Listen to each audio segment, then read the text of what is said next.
네, 매주 월요일입니다. 매주 월요일 정치 현안을 품격 있게 토론하는 품격 토론. 품격 있는 두 분과 함께하겠습니다. 김영우 전 의원 나오셨습니다. 네, 안녕하세요. 신경민 전 의원 나오셨습니다. 네, 안녕하십니까. 네, 바로 이 정치 문제로 원래는 좀 질문을 드리려고 했는데 두 분을 모시고 보니까 저 중동 사태에 대해서 짧게라도 한 말씀씩 좀 들어야 되겠다는 생각이 들었습니다. 그리고 저 신경민 전 의원 뭐 워낙 이 외교 쪽에 특파원도 많이 하셨고 김영우 전 의원 또 국방위원장을 지내셨어요. 그래서 한 말씀씩만 듣겠습니다. 이 지금 중동 사태를 어떻게 보고 계시는지요, 신경민 의원님? 이건 뭐 이스라엘을 자제시킬 수 있는 방법이 현재 없어 보이는데 미국 외교의 한계를 보인 거고요. 그리고 이스라엘 입장에서 보면은 정보력도 정보력입니다만은 이번에 그 폭발력 20m, 20m면은 지하로 한 7, 8층 들어가는 거거든요. 네. 거기서 정보를 탁 핀세트 뽑듯이 알아내가지고 그 지점을 정확하게 그 시간에 타격을 했다는 그 회의하고 있는 그 시간에. 네. 그럼으로써 거의 괴멸을 시켜버렸기 때문에 이거 무섭죠. 아마 북한이 이 뉴스를 심각하게 쳐다보고 있지 않았을까라고 생각이 되고 이 정도 되면은 중동은 정말 어려워지고 우리 입장에서는 미국도 말을 안 듣는 이런 사태를 지금 쳐다보면서 중동 사태 우리 외교에 주는 시사점, 우리 무역에 특히 주는 시사점이 심각하다고 봐야죠. 예, 김영우 전. 지금 이제 그 무기 측면에서 보자면 벙커버스터라고 하는 그 무기는 정말 지하에 있는 거점을 그 레이저 폭파하듯이 폭파시킬 수가 있습니다. 그래서 그런 걸 실감할 수가 있고, 그 다음에 또 한 나라가 나라의 안위, 국방, 안보를 위해서 하는 그런 행동에 대해서는 결정적으로는 국제사회가 제재할 현실적인 길이 없습니다. 그렇기 때문에 결국은 자기 나라를 지키는 것을 어떻게 확실하게 지킬 수 있는가, 이거에 모든 어떤 그 국방 전략에 초점이 가야 돼요. 국제사회만 믿을 게 아니고 그런 측면에서 여러 가지를 생각하게 하는데, 특히 제가 염려하는 것은 북한이 10월 달 돌아오는 10월 달에 헌법을 개정합니다. 그 헌법을 개정하는 데 있어서 중점적인 사항 중에 하나가 영토 조항을 처음 이제 만드는 거예요. 북한이 영토 조항이 없었어요, 북한 헌법에.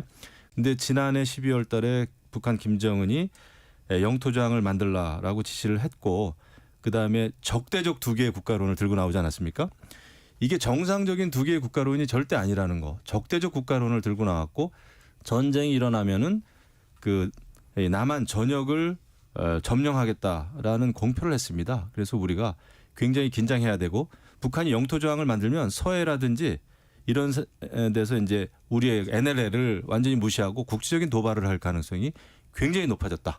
그래서 우리가 경계를 잘 해야죠. 예, 한 말씀씩만 들으려고 했는데 아무래도 안 되겠네. 이 적대적 두 국가론 얘기가 나왔기 때문에 이게 정치권에서도 상당히 이 논란이 뜨거운 부분 아닙니까? 예, 그 부분 짧게라도 말씀 좀 듣고 가야 되겠습니다. 신경민 의원님. 임종석 전 의원 전 비서실장의 그 얘기 때문에 지금 말씀을 하시는 건데요. 네. 그건 이 현실론이라는 게 우리 사회 일각에서 유엔 남북한 동시가입 이후, 그러니까 91년입니다. 그 이후에 있었습니다.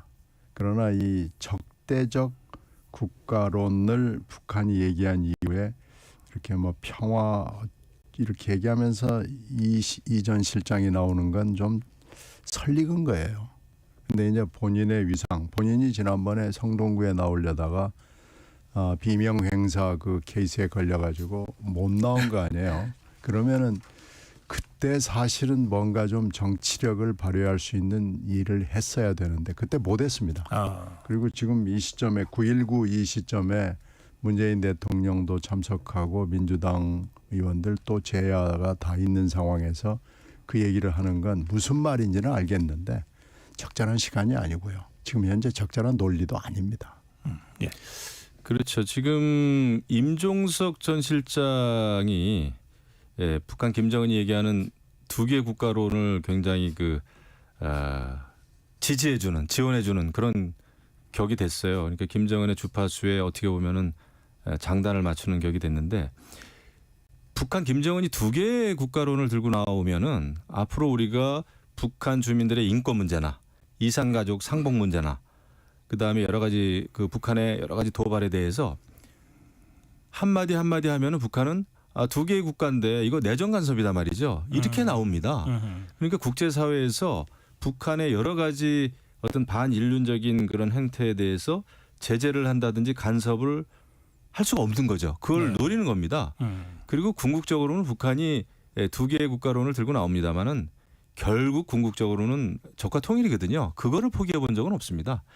그런데 지금 이제 분단 체제이고 특수한 남북 관계에 있어서 우리가 통일은 접고 평화를 얘기하자.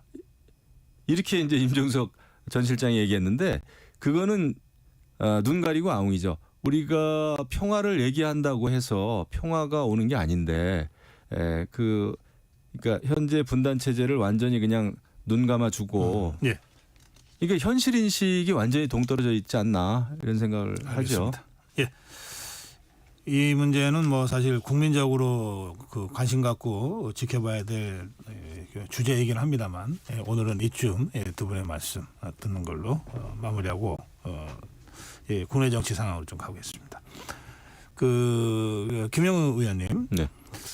지금 그 독대 무산 이후에 그 이른바 이 친윤 친한 갈등이 계속해서 확대되고 있습니까? 뭐 하여튼 여진이 계속되고 있다고 표현을 해야 되는지 지금 상황 좀 정리 좀 해주실까요?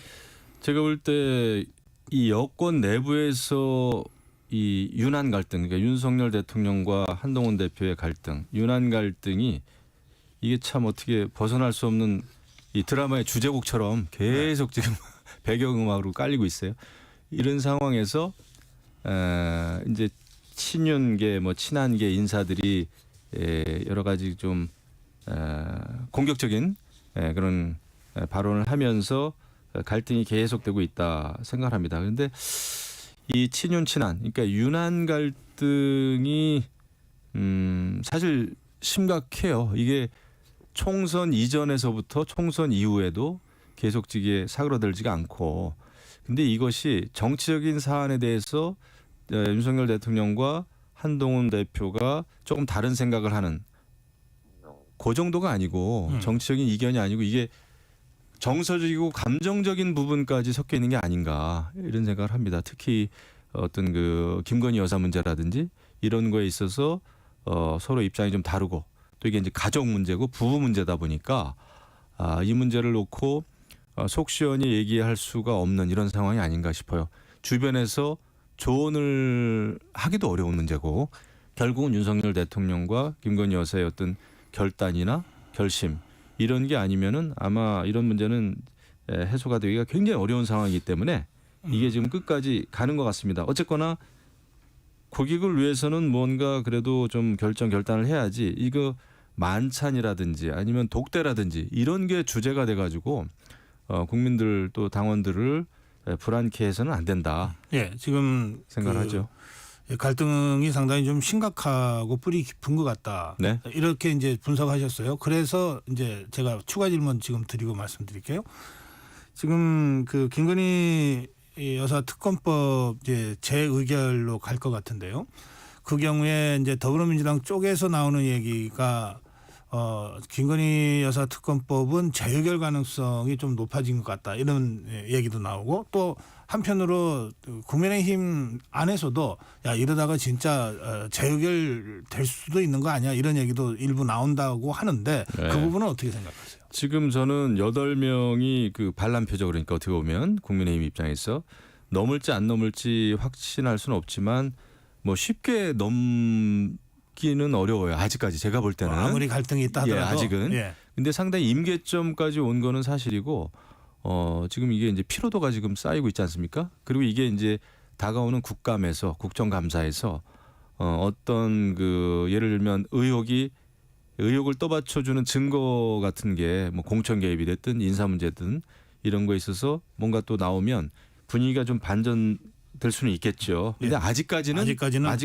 네. 지켜질 거다. 예, 그렇게 신경림 봅니다. 의원님. 지금 윤한 갈등은 우리 현재 정치, 지금 벌어지고 있는 정치의 4대 상수 중에 하나로 지금 들어온 것 같아요. 네 가지 상수요. 네, 네 가지 상수는 첫 번째는 김건희 여사의 오지랖 개입, 그리고 윤회 불통, 그리고 명예 사법 리스크. 그러니까 세 가지가 있었는데 이재명 대표의 사고는 있을 거예요. 네. 근데 이제 윤안 갈등이 추가가 된 거죠. 그래서 이게 지금 겉으로 드러나는 것은 무슨 독대를 하니 그래서 한독대, 윤안대 이게 지금 왔다 갔다 하는 거 아니에요? 그런데 지금 그게 아니고 윤안 갈등의 핵심은 저는 김한 갈등에서 비롯이 됐다고 보는 편입니다. 그리고 이 윤안 갈등은 결국은 한을 무력화하고 한을 어정쩡하게 만드는 무력화 무시를 통해서 이것이 지금 궁극적인 아마 목표인 걸로 보여요. 이렇게 된데 이제 그게 그러면은 이번에 이제 거부권이 나왔을 때 특히 특검법 2개가 지금 현안이잖아요.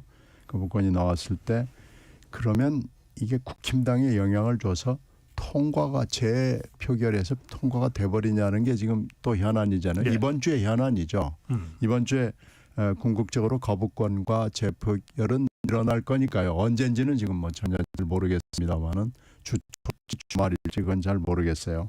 그러나 하여튼 일어나고 말 텐데 윤안 갈등이 결국은 재표결에서 표결이 통과가 돼버리는 상황까지 가느냐라는 건 저도 좀 김 의원 의견대로 부정적입니다. 그렇게까지 가지는 윤안 갈등이 진짜 심각하죠. 이건 국가적 문제로 지금 된 겁니다. 이건 국가적 문제를 하나도 해결하지 못하고 대통령실과 여당이 아무것도 못하는 상황까지 왔기 때문에 야당으로서도 즐기고만 있기에는 좀 심각한 상황까지 지금 가고 있는 거 아닌가 싶어요.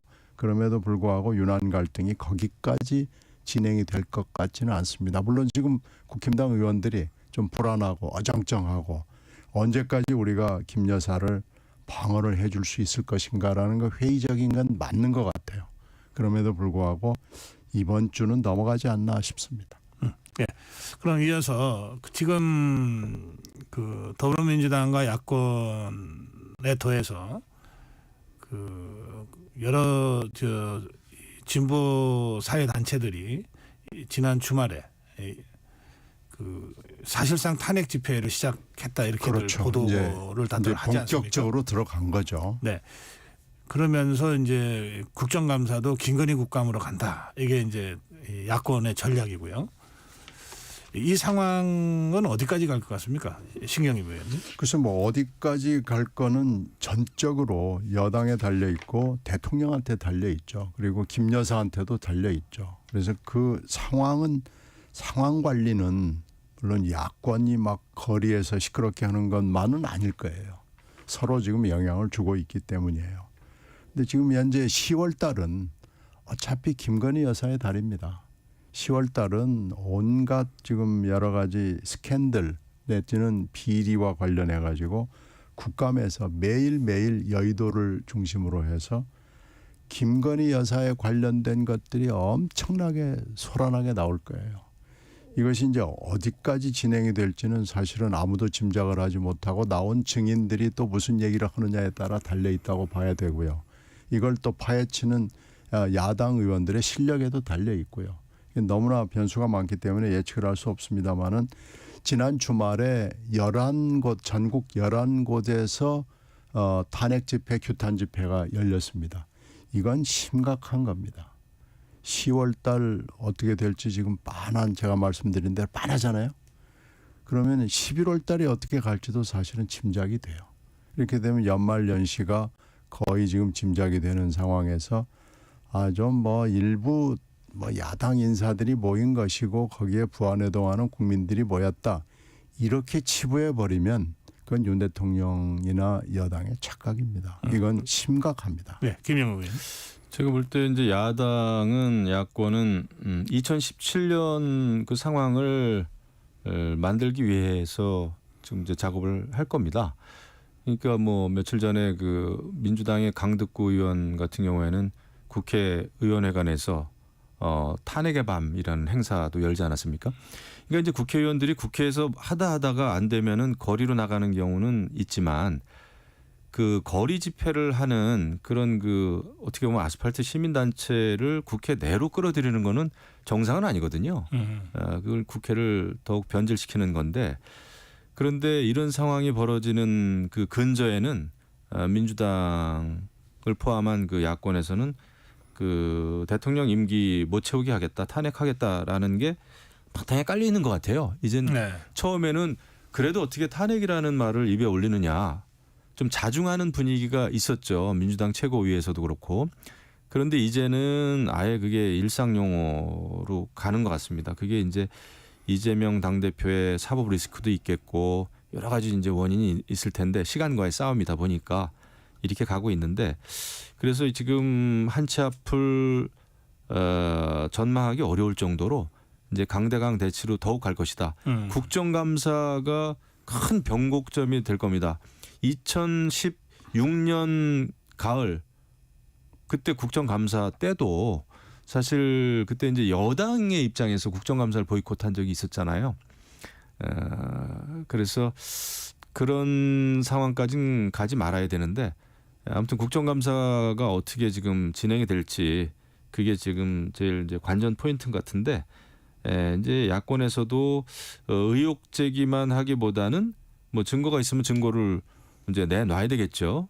이제 그런 어떤 싸움으로 가지 않겠나 이렇게 생각을 합니다. 알겠습니다. 국정감사가 제대로 진행이 될 수 있을지가 이번에 좀 관전 포인트인데요. 굉장히 소란한 국정감사가 예상이 됩니다. 김건희 여사를 증인 채택했죠? 국정감사에. 뭐 물론 나올까요? 이제 그런 경우 그런 증인들 경우에는 안 나올 가능성이 훨씬 높죠. 그러나 이제 안 나오면 안 나오는 대로 또 다른 증인들이 있고 그렇게 되면 이제 여권이 보이콧을 하고 또 파행이 되고 이러면서 국정감사가 과연 제대로 국정감사답게 진행될 수 있을 것인지 저는 뭐 전혀 예측이 안 된다고 봅니다. 알겠습니다. 자, 아까 4대 상수라고 그러십니까? 네. 그중에 한 가지로 꼽았던 게 이재명 대표의 사법 리스크인데요. 지지난주에 선거법 2년 구형으로 사법 리스크가 일단 이제 현재화되기 시작했습니다. 그런데 오늘 위정교사 결심 이제 그렇죠. 구형이 나오는 날입니다. 네. 어떻게 전망하십니까? 오늘 또 뭐 굉장히 중형이 구형이 되겠죠. 이제 문제는 뭐 선고가 이제 언제 어떻게 나올 것이냐로 가긴 갈 텐데 검찰의 구형은 뭐 굉장히 셀 겁니다. 선거법 구형 지난번 2년이 사실은 양형위원회의 최상향된 선고 내용이었기 때문에 여러 가지 얘기가 있었죠. 그런데 특히 위증교사는 원래 구형과 선고가 셉니다. 원래 그렇습니다.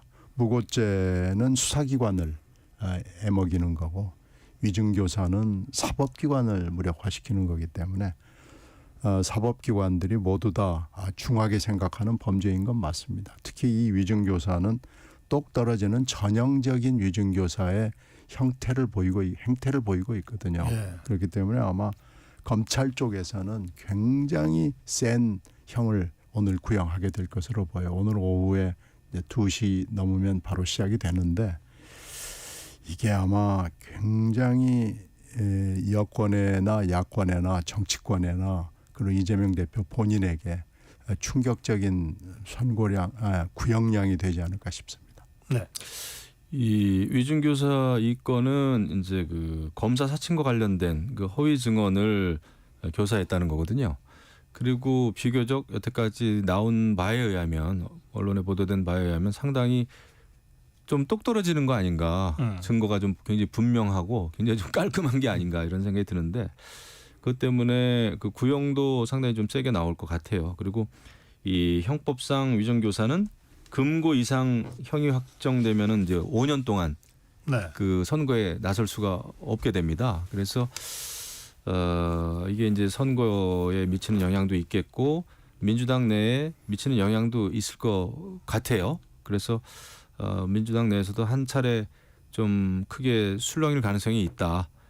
아마 이런 걸 덮기 위해서라도 야권에서는 그 국정감사에서 뭔가 더 폭로하려고 하고 이제 판을 키우겠죠. 그래서 국정감사라고 하는 게 야권의 어떤 대목이기 때문에 이런 그 이재명 대표의 사법 리스크, 이 충격을 가리기 위해서 동원하지 않겠나 이런 생각이 드네요. 예, 이 두 분이 그 오늘 있을 위증교사 사건 결심 공판 이제 이재명 대표에 대한 구형과 관련해서 중형이 나올 거다라고 예상하셨고 그리고 똑 떨어진다라고 이제 표현하셨는데 뭐 그렇다고 해서 이재명 대표의 위정조사 사건에 대한 유죄를 예단하고 지금 말씀하시는 건 아닙니다. 이것은 어디까지나 구형입니다. 그리고 선거 재판은 보통 한 달 후지만 지난번 선거법 경우에는 2달 후로 아예 그렇죠. 거의 재판부가 두 달이 기일을 잡아서 굉장히 길어져서 이런 느낌도 좀 들어요. 이 두 사건이 지금 앞서거니 뒤서거니 진행이 되면서 네. 선고를 내가 먼저 하지는 않겠다라는 생각들을 판사분들이 아무래도- 하고 계시는 거 아닌가. 아무래도 재판부들끼리 서로 상황을 보고 있을 수는 있겠네요. 예. 지금 이게 이제 야권 민주당의 유력한 대통령 후보고 현직 당 대표고 하면은 아마 재판부도 고민이 솔직히 될 겁니다. 네. 또 그걸 굉장히 압박하고 있고 민주당에서는 또 수사 검사들에 대해서도 지금 뭐 탄핵을 추진하는 이런 입장이기 때문에 사법부로서도 좀 굉장히 곤혹스럽긴 할 거예요. 근데 이럴수록 정도를 가야죠. 지금 그렇지 않아도 너무 많은 사건들이 밀리고 지금 재판이 안 되고 있고 그런데 아마 국민들이 다 보고 있지 않을까요? 예. 자 이제 재보궐선거 쪽 잠깐 짚어보겠습니다. 예, 이번엔 김영우 의원께서 먼저 하시죠. 지금 조금 전에 그 서울시교육감 보수 후보 조정현 후보와 대담을 했고 수요일 날은 이제 진보 후보 정근식 후보와의 대담을 저희가 할 예정인데요. 이 교육감 선거는 정당이 개입하지 않는 선거이기 때문에 네. 예, 그냥 교육감 선거는 이제 논외로 하고 네 군데에서 벌어지는 기초단체 장선거와 네. 그 선거에 임하는 국민의힘 그리고 더불어민주당 또 조국혁신당의 움직임에 대해서 어떻게 생각하시는지요? 사실 이번 이제 재보궐선거 10월 16일인데 공휴일이 아닙니다. 그래서 이제 투표율 자체가 낮겠죠. 근데 이제 사실 실질적으로는 그 네 곳에서 굉장히 지금 진흙탕 싸움이 벌어지고 있습니다. 특히 민주당하고 조국혁신당. 지금 뭐 영광 곡성 같은 경우에서는 뭐 지금 그 특히 영광 이런 데서는 아마 그 민주당이 그 조국혁신당 후보를 당 차원에서 고발도 하고 막 지금 이런 상황이에요. 그리고 영광 곡성 같은 경우에는 민주당에서는 주민들한테 기본소득으로 100만 원 다 뿌리겠다 그러니까 조국혁신당에서는 우린 행복수당인가? 정확하게 네. 이름은 모르겠는데 120만 원씩 다 하겠다. 이게 정말 블랙 코미디죠. 예. 이런 상황이고 부산 금정구 같은 경우에서도 굉장히 지금 치열합니다. 그런데 이제 국민의힘 같은 경우에는 부산 금정구의 경우에는 서울에 있는 그 산업은행 본점을 금정구로 이전시키겠다라고 한동훈 대표가 직접 금정구에 가서 얘기를 했습니다. 그러니까 굉장히 어떤 지역 주민에게는 와닿는 그런 얘기를 오히려 하는 것 같아요. 그에 비해서 민주당하고 조국혁신당은 지금 거의 정말 사생결단을 하고 싸우고 있는데 그만큼 양보하기 힘들죠. 이번에 재보궐선거는 규모는 작고 지역에서 있는 이런 선거입니다마는 당 대표나 아니면 차기 대권 주자로서는 굉장히 이것이 이 선거 결과가 가져올 정치적인 여파가 크기 때문에 굉장히 중요하게 생각을 하고 있다 이런 생각입니다. 그러면 한동훈 대 이재명, 이재명 대 한동훈 대결이다 이런 성격도 있다고 보시는 건가요? 그렇게 생각을 안 하고 싶어도 현재로서는 그렇게 보겠죠. 왜냐하면은 당내에 반 이재명 세력 민주당 내부에 또 국민의힘 같은 경우에는 반한 그런 정치인들은 두고 보자 잘하나 이런 심리도 있을 거예요. 솔직히. 알겠습니다. 예. 김경림 의원님. 그래서 이제 결국은 2대2로 끝나는 거 아니냐라는 예상들이 있는데 아무래도 금정은 야권 후보 단일화 성사 여부가 되겠죠. 이제 시간은 뭐 급하고 그래서 지금 현재는 뭐 별로 그렇게 진전이 안 되는 걸로 보이는데요. 이게 그냥 전광석화처럼 야권 후보 단일화가 이루어질 수 있거든요. 그렇게 되면 이제 한번 야권으로서는 아무리 부산이고 금정이 보수의 텃밭이지만 한번 해볼 만하다라는 지금 판단들이 있고요. 강화는 뭐 아무래도 안상수 전 인천시장의 득표력이 문제죠.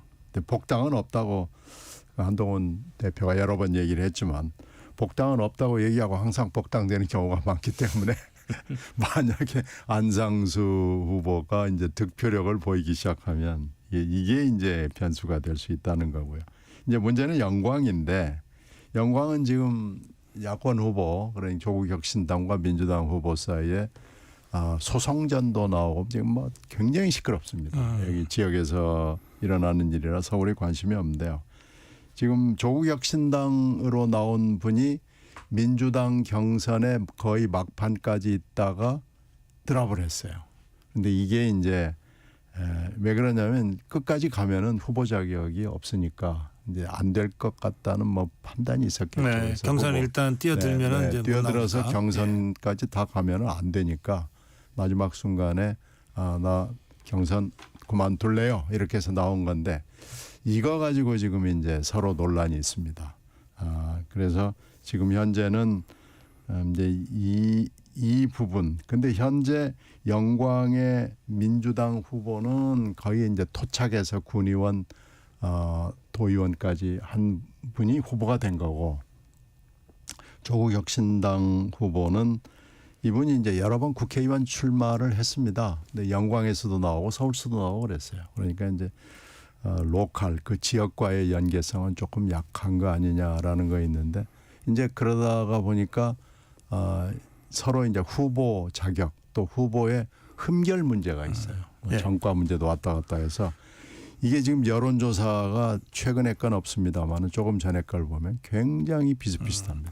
그러면 이 정체적으로는 한동훈 대 이재명, 이재명 대 한동훈 선거 성격이 있다. 그리고 영광 선거 경우에는 이재명 대 조국, 조국 대 그렇죠. 이재명의 그렇죠. 대결 성격이 있다. 이렇게 보시는 거군요. 그렇죠. 그렇게 돼서 만약에 이제 영광에서 민주당이 되느냐 조국 혁신당이 되느냐가 사실은 앞으로에 있을 지방선거에도 영향을 주고요.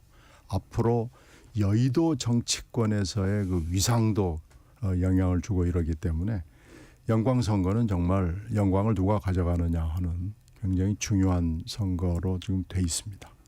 네, 알겠습니다. 매주 월요일 품격 있는 두 분과 함께 전국 전반을 좀 품격 있게 살펴보는 품격 토론이었습니다. 오늘도 김영우 전 의원, 신경민 전 의원과 함께했습니다. 두 분 고맙습니다. 네, 네, 고맙습니다. 다음 주 월요일에 뵙겠습니다.